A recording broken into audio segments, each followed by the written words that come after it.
أعوذ بالله من الشيطان الرجيم بسم الله الرحمن الرحيم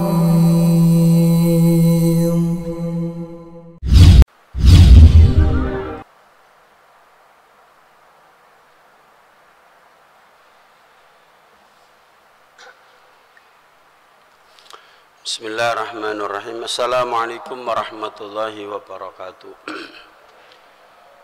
Alhamdulillah, wassalatu wassalamu ala rasulillah wa ala alihi wa sahbihi wa mawala. La hawla wa la quwata illa billah, amma ba'd. Para bapak, ibu, serta saudara sekalian, jamaah Masjid Mujahidin yang mudah-mudahan dirahmati oleh Allah. Alhamdulillah, mari kita bersyukur kepada Allah. Pagi hari ini kita bisa bertemu kembali di majelis ilmu. Mudah-mudahan kehadiran kita ini mendapatkan ridha, barakah dan ilmu yang bermanfaat. Amin ya rabbal alamin. Jamaah yang dimuliakan oleh Allah, kita lanjutkan kajian kita dari kitab Al-Adabul Mufrad. Terakhir kita sampai hadis ke 172. Sekarang kita membahas hadis lanjutannya, yaitu hadis terakhir 171 ya. Sekarang 172. Para jamaah yang dirahmati oleh Allah, yaitu bab ke-91, larangan menyumpahi dengan doa atau mendoakan orang dengan doa buruk, yaitu semoga Allah menjelekkan atau memburukkan wajahmu. Jadi Imam Bukhari membuat satu bab dalam kitab Adabul Mufrad, bab ke-91 ini, yaitu tentang larangan dari Nabi SAW berdoa jelek, yaitu semoga Allah memburukkan wajahmu. Hadis 172. Hajjaj menceritakan kepada kami, dia berkata, Ibnu Uyainah menceritakan kepada kami dari Ibnu Ajlan, dari Sa'id, dari Abu Hurairah, sahabat Nabi radhiyallahu anin Nabi, dari Nabi sallallahu alaihi wasallam, qala, beliau bersabda, la taqulu, janganlah kalian mengatakan, qabbahallahu wajhahu, semoga Allah membuat wajahnya jelek. Jemaah yang dirahmati oleh Allah, ini adalah larangan tegas dari Rasulullah SAW. Jadi seorang hamba dilarang untuk mendoakan mudah-mudahan Allah merubah wajah orang itu jadi buruk. Tidak boleh. Sebenci apapun, musuh bagaimanapun, tidak boleh kita doakan seperti itu. Jadi mendoakan saja, mendoakan semoga wajahnya rusak atau buruk saja dilarang, apalagi merusak wajah gitu. Nanti karena nanti ada bab-bab selanjutnya ini dilarang memukul wajah, menampar, menonjok, ya. Ini larangan keras para jamaah. Misalnya tidak bisa menghindari, harus pertengkaran, kemudian menonjok muka, itu larangan di dalam Islam, nggak boleh. Mendoakan semoga orang memburuk, semoga Allah membuat wajahnya buruk aja dilarang. Nah, apalagi merusak wajah seseorang. Nah, kita tahu kan ada peristiwa orang mau berangkat sholat subuh karena dia ini pejabat KPK ya, mengungkap kasus besar. Ketika dia mau berangkat sholat subuh, ada 2 orang naik sepeda motor, dipepet ya, kemudian disiram wajahnya dengan air keras.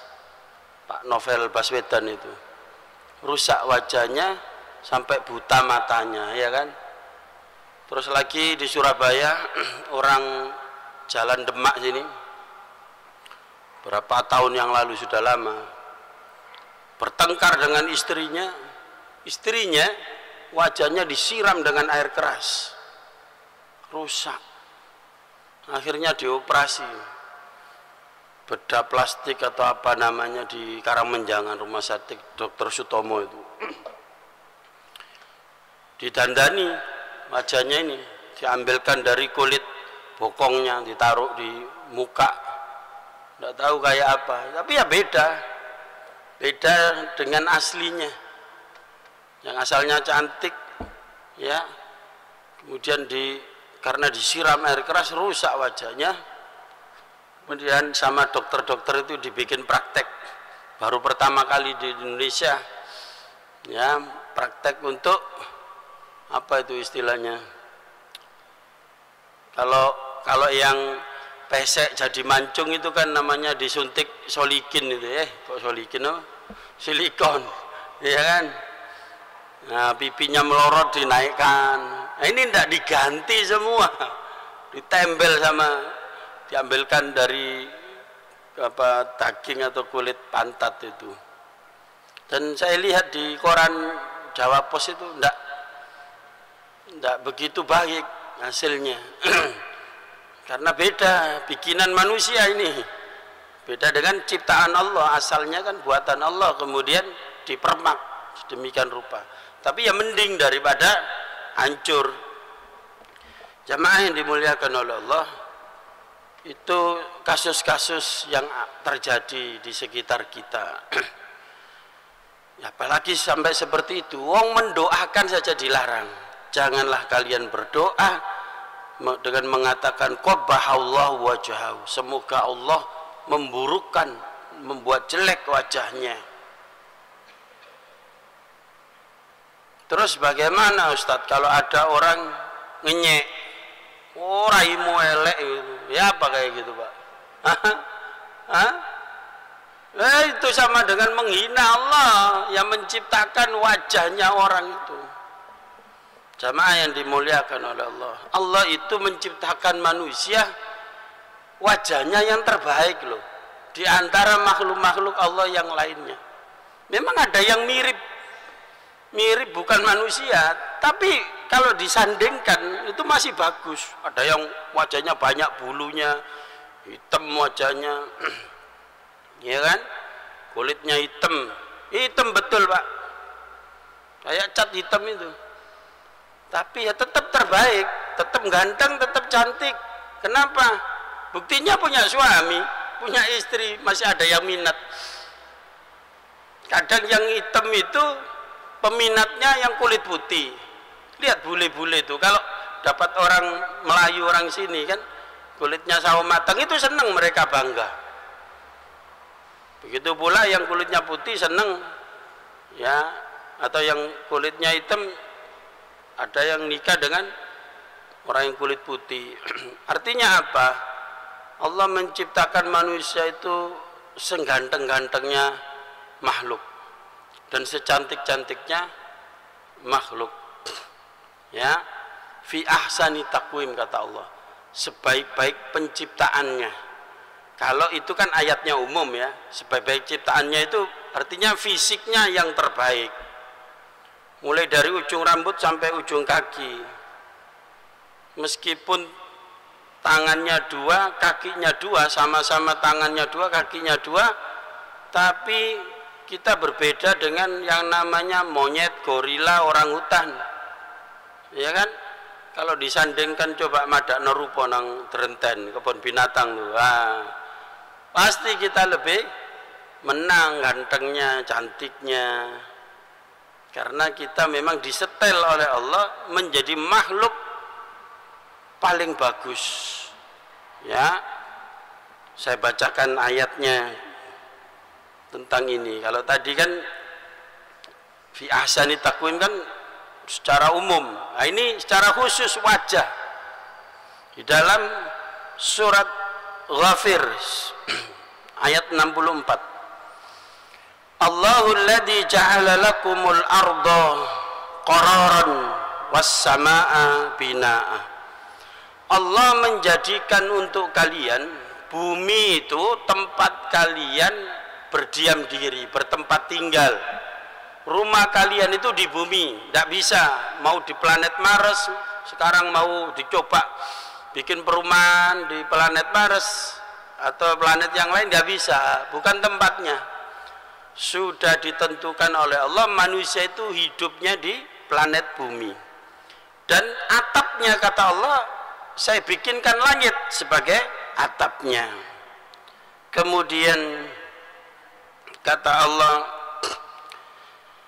wa sawwarakum fa ahsana suwarakum, dan Allah lah yang membentuk wajah kalian dan membaguskan bentuk wajah kalian. Ya, jadi ada kalimat sawwarah, ya, sawwarah menggambar, suar menggambar, membentuk wajah. Ya, makanya orang yang bikin patung, ya, bikin patung menggambar makhluk hidup, suar, ya, bikin kayak gitu itu, nanti di akhirat disuruh kasih nyawa. Ya, banyak hadis yang menjelaskan seperti itu. Kemudian fa ahsana suwarakum, tidak hanya sekedar membentuk wajah, tetapi dibaguskan oleh Allah. Bukan asal bikin gitu loh, pokoknya ono wajahnya gitu tok, enggak, tapi dibikin yang terbaik, simetris, ya, simetris, dan semua ada hikmahnya. Kenapa kok apa itu mata diberi dua, depan sini, kemudian telinga di samping dua, setel stereo, kemudian hidung satu tapi lubangnya dua, mulutnya satu, nah, dan seterusnya. Semua yang ada di depan ini, wajah ini merupakan bentukan Allah sendiri, dan itu yang terbaik, dan itu identitas kita para jamaah. Ya, walaupun sekarang itu sudah ada teknologi canggih, pakai sidik jari, tapi balik-balik gitu. Coba lihat, ketika seorang karyawan datang, di masa dulu kan disuruh absen, langsung hadir orangnya, tanda tangan. Bukan absen sebenarnya namanya, presensi, daftar kehadiran. Di depan petugas yang jaga, misalnya security di situ, atau ya bagian yang diutus, bagian apa, personalia atau apa. Nah, dilihat wajahnya, benar nggak ini si fulan? Oh ya, tanda tangan. Pagi Pak, gitu, tanda tangan. Terus berkembang lagi, meningkat wajah pokoknya. Karena di situ banyak yang titip tanda tangan, ganti sidik jari, ya kan? Jadi sidik jari. Berkembang lagi alat, jadi sidik jari balik lagi ke wajah. Apa yang diambil? Apa? Biometrik mata ini. Nah, di samping sidik jari plus melihat kamera matanya, dan ini identitas. Di situ keluar namanya dan seterusnya. Apalagi kalau jenengan mau haji atau umroh, ngurus paspor dulu, ya, nggak mau haji umroh, pokoknya ngurus paspor, itu direkam biometrik. Itu merekam data kita. Nah, dari mana? Wajah, bukan kaki kita, bukan dada kita, wajah, identitas. Makanya ketika terjadi kecelakaan dan lain sebagainya, pertama kali yang dilihat, dipoto oleh wartawan, disebar, itu adalah wajahnya korban kecelakaan si fulan, KTP-nya ndak ada, ya, misalnya kendaraan bodong, ndak ada plat nomornya, yang penting wajahnya, dipoto, klik, dimasukkan media, sudah Pak, ketahuan. Sekarang itu aparat punya alat canggih yang bisa mendeteksi wajah.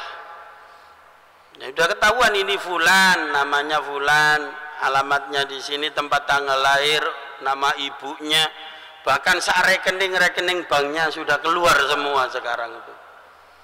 Makanya di aksi demo-demo sekarang itu kan banyak orang nutupi wajah, bukan pakai masker ya, ditambah kelihatan matanya tok, kelihatan matanya dikasih kacamata hitam supaya tidak terdeteksi kamera. Itu kamera itu kalau sudah nyorot ribuan orang bisa terdeteksi. Ini si fulan, dipilih, di zoom, set, keluar rumahnya mana, namanya siapa. Itu dari wajah para jamaah. Itu diantara ya hikmahnya. Kenapa kok Nabi SAW melarang umatnya ini untuk mendoakan kepada seseorang supaya Allah menjelekkan atau merusak atau memburukkan wajahnya. Hadis selanjutnya ya, ini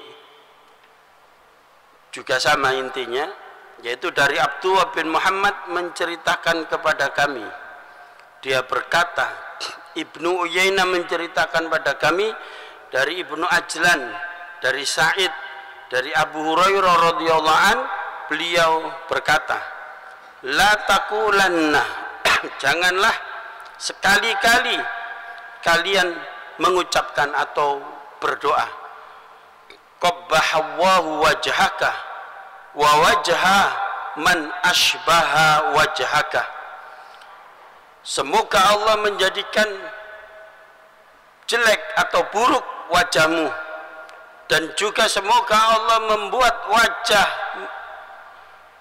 orang yang mirip dengan wajahmu menjadi buruk. Jadi mendoakan orang langsung dan orang yang mirip dengan orang itu, semoga Allah misalnya memburukkan kamu, hei fulan, memburukkan wajahmu. Dan orang yang mirip kamu, mudah-mudahan wajahmu dan orang itu rusak. Nah, itu tidak boleh. Kenapa? Fa inna Allah azza wa jal, sesungguhnya Allah azza wa jal khalaqa Adam ala suratihi, karena sesungguhnya Allah menciptakan Adam berikut dengan wajahnya, satu paket. Itu tadi, wajah itu identitas. Maka tidak boleh kita mendoakan orang lain wajahnya buruk, merubah jadi buruk. Dan kita secara pribadi tidak boleh merusak wajah orang. Jadi kalau sudah doa aja tidak boleh, apalagi usaha merusak wajah orang. Dan juga tidak boleh merusak wajah kita sendiri. Merawat wajib sebagai syukur nikmat. Nanti saya bacakan. Biasanya ini penyakitnya ibu-ibu. Mohon maaf ya, perlu saya sampaikan karena memang ini penting, banyak yang tidak paham. Jadi kalau kita ini mensyukuri wajah kita, pertama tidak boleh minder. Wah, aku memang elek, makanya gak payu rabi. Tidak boleh gitu tuh Pak. Mesti ada jodohnya. Jadi sehingga kehilangan PD orang itu. Lalu kemudian wis-wis tidak payu rabi, datang ke dukun. Kalau tidak dukun cabul, ya dukun bujui itu, ya lagi rame itu. Ya kan pakai keris petir orang itu, ternyata beli di Bukalapak banyak itu, toko-toko online itu.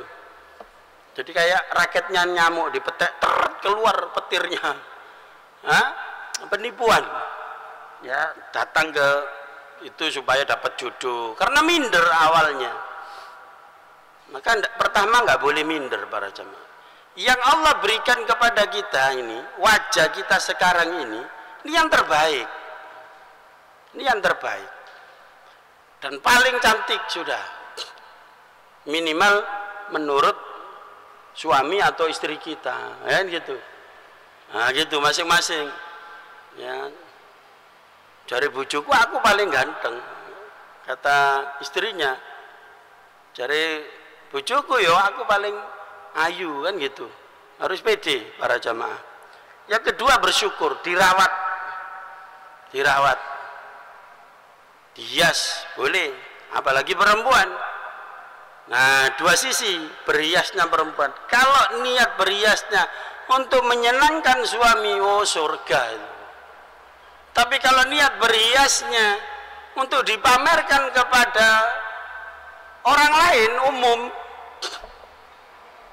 supaya ketok ayu, sampai ini apalagi yang ada yang ngelem, sampai ini wis umur 50 tapi wajahnya kaya arek umur 23, wah bujuk, pasti bujuk. Biasanya muji-muji gitu bu, sampean tita ini, itu mesti hati utang ya. Ya, sampean jangan tertipu. Tidak ada orang umur 50-60 aja imut si anu, bujuk pasti. Nah, jadi kalau jenengan itu mau berhias, niatkan untuk suami. Maka para bapak yang banyak muji, ibu itu sudah bersusah payah make up, ya harganya mahal-mahal loh, kalau dituruti itu bisa jutaan. Nah, yang dibutuhkan itu apa? Dilem, dipuji sama suami. Nah, kalau istri itu dipuji, waduh pagi hari ini sampean kok ketoke masya Allah tambah ayu aja. Nah, langsung kelencam, mekrok, krok gitu. Dan itu seneng, dalam hati kecilnya seneng bar. Ya. Maka yang banyak muji pasangan kita berpahala. Tapi kalau salah niatnya ibu-ibu berhias untuk dipamerkan kepada orang lain, maka itu yang mengundang, ya, yang mengundang dosa. Wala tabarrajna wa qarna fi buyutikunna. Dan hendaknya para istri, para perempuan itu kerasan tinggal di rumah, jangan suka keluar rumah.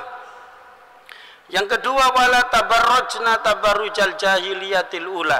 Kalau berhias jangan seperti orang-orang jahiliyah, tabarruj, berlebih-lebihan. Apa yang dimaksud itu? Digandengkan dengan hadis Nabi yang lain, siapa wanita yang keluar rumah dengan memakai parfum, ya, kemudian parfumnya itu istilahnya saking wanginya itu parfum selamat tinggal. Orangnya sudah 50 meter ku sik ambu nang kene. Nah, laki-laki ya perempuan jalan dengan memakai parfum lalu dicium baunya oleh laki-laki yang bukan mahramnya, maka kata Rasulullah perempuan itu seperti pelacur. Maaf, sering diterangkan di hadis ini di pengajian, apalagi ada jamaah yang baru tobat, hijroter, ibu-ibu yang atau mbak-mbak yang baru tobat. Waduh, pengajian pisan dirono pelacur, wah, sebenarnya gak ngaji mana, gitu, Pak. Makanya, ya itu hadis Nabi memang. Nah ini berhias ya, berhias seperti itu. Maka harus tahu. Begitu pula bapak-bapak. Ya menjaga penampilan di depan istri itu juga berpahala. Jangan mek nang kantor, klimis, necis, wangi, wah gilap kabeh. Sepatunya gilap, bajunya setrikoan, setil. Tapi di rumah kelombrot gaya kaos oblong atau ancekak. Waduh. Tidak begitu, sama-sama gitu ya. Menjaga penampilan di depan pasangan dan itu berpahala.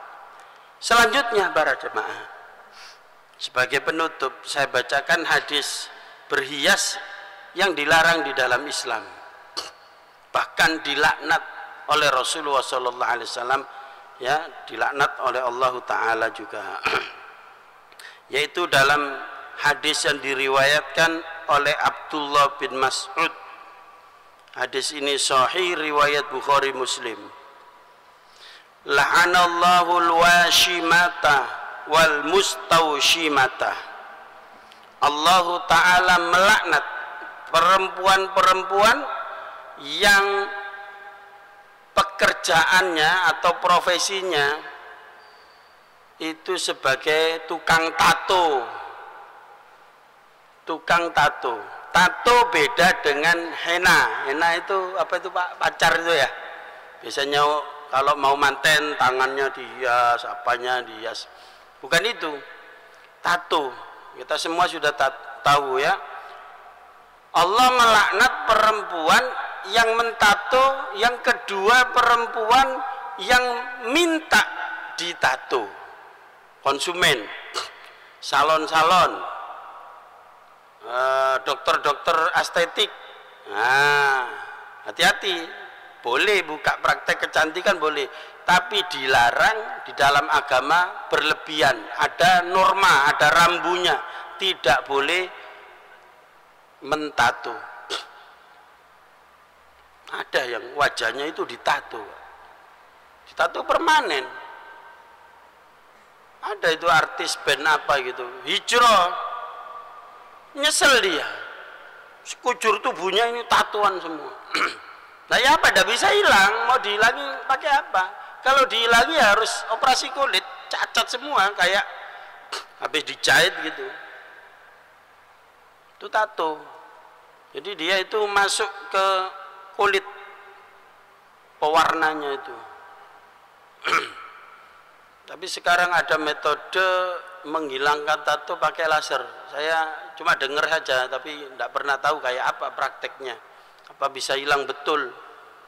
Ya katanya sih mesti ada bekasnya, kayak habis operasi gitu.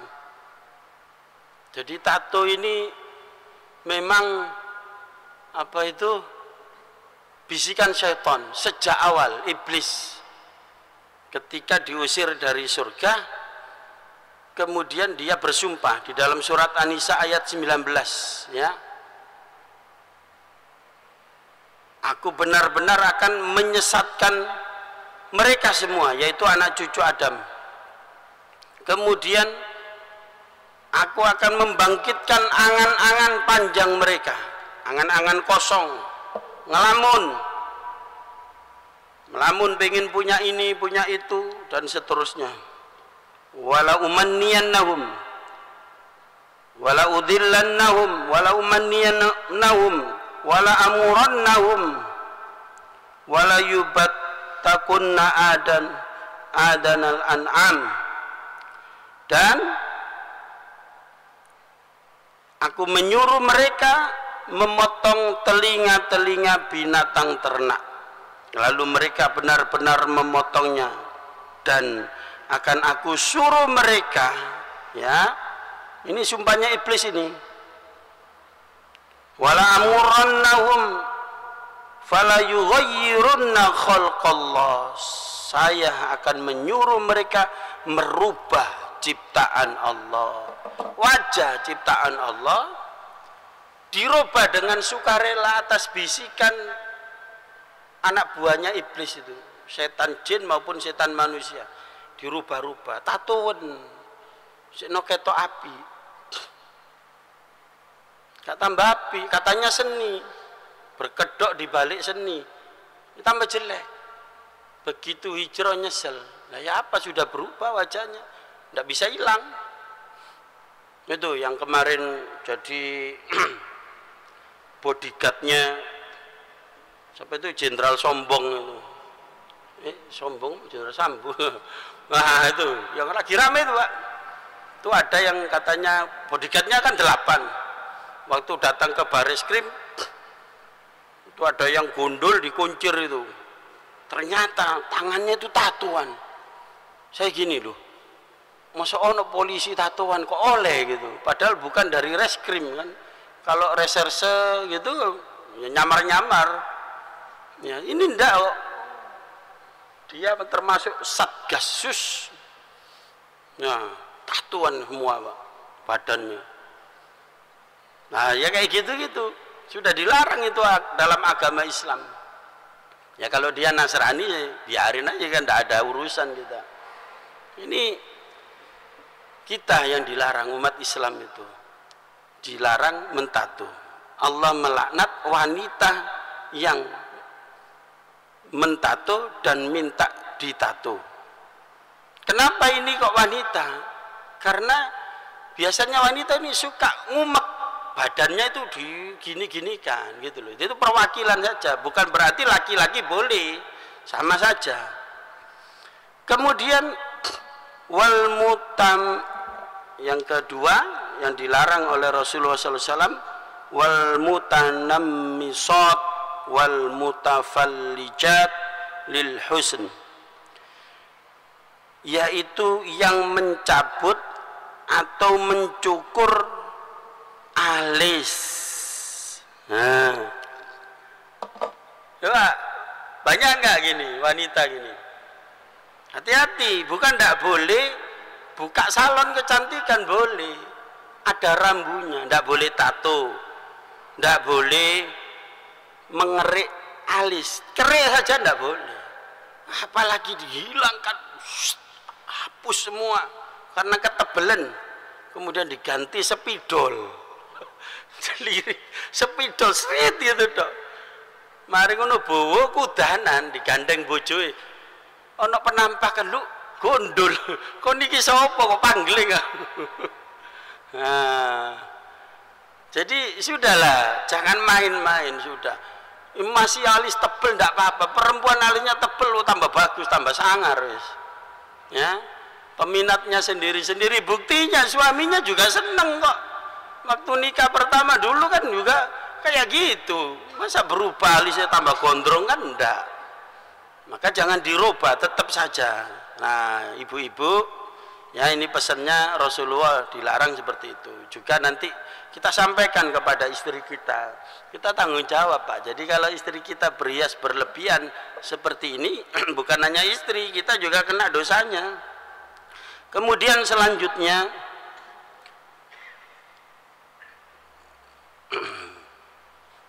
al-mughayyirati khalqallahi ta'ala, kemudian orang yang mengikir giginya, ya, mengikir giginya, wal mutafallijati lil husni, orang yang mangur, ya istilahnya orang Jawa itu mangur, tahu Pak ya mangur, meratakan giginya, maksudnya adalah untuk memperindah supaya bagus. Bahkan ini ada upacaranya sendiri di wilayah tertentu, itu ada tradisi upacara, ya, bancaan apa ini, syukuran apa, mangur runtu gitu Pak, ada upacaranya. Nah, saya browsing lah, ada di internet itu. Jadi ada budaya seperti itu. Nah, ini yang dilarang di dalam Islam. Sudah gigi kita ini apa adanya. Yang dibolehkan itu kalau sakit ditambani, kalau apa ini bukang-bukang ya dikasih gigi palsu, nggak ada masalah, nggak ada masalah. Itu justru memperindah, mempercantik, ya, dan bermanfaat. Yang sudah umur 70 misalnya kepingin wis protol kabeh, pasang gigi valplas atau apa namanya, itu boleh. Yang tidak boleh ini gigi asli kemudian dimodifikasi. Ada yang tanya, Ustadz gimana kalau behel, masang behel? Boleh, itu kan cepat-cepat gitu kemudian diratakan. Dan behel itu para jamaah bukan murah.